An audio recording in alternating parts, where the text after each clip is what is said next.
This was what used to be my bedroom. We're on a little balcony here of my dad's house, so we'll just go in and I'll show you around.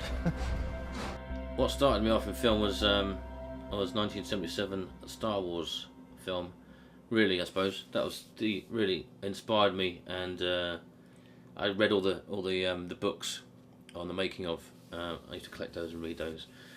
My one award that I've ever won, which was in Spain, which is more like, I don't know, it looks like more sort of Sir Derek of something.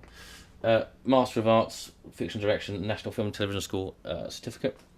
And I think, I think my directing experience is stronger than my writing experience at the moment. But I do enjoy it, and I'm always learning stuff. And I think the more you write, the better director you are as well. So, and just here my crew photograph of Star Wars. I'm just there, next to a guy called Henry, and then all the way down here to the corner is the legendary George Lucas, who talks like this in action.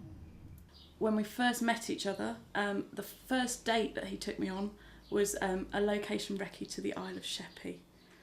So we spent a very long, cold winter's day driving around the Isle of Sheppey until it was very, very dark, and I was freezing cold, looking at the grottiest parts of the Kentish coastline. So that was absolutely brilliant. Film finance, the Film Finance Handbook. That was when I was desperately trying to make my film for 30 grand before Moxie Makers came along. How to make money scriptwriting. Write a good script is pretty obvious. He's always talking about Blackout all of the time. He has new ideas, ways that he could tweak the script, different ideas for things that he could do when he's filming, and he's always talking about it, jabbering on. Sometimes I listen, most of the time I listen. I think for him it's not just a film, it's not just a competition. I think Derek's been interested in film since he was a teenager. It's been his whole life, really, I think, in a lot of ways.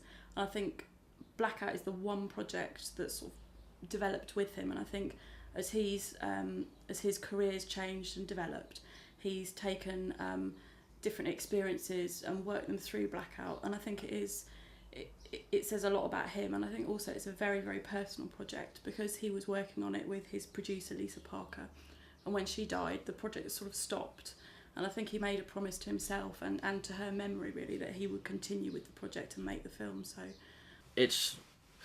I'm always sort of one step behind emotionally, but deep down I'm very excited that I'm at this stage and I'm doing this. I've got this far, and that we've got all this to come, because I've never got to this point before with a feature project. So the next 4 months are going to be extremely exciting for me, and I want to saturate everything. I'll be like a sponge and learning as much as I can about everything. So yeah, that's it.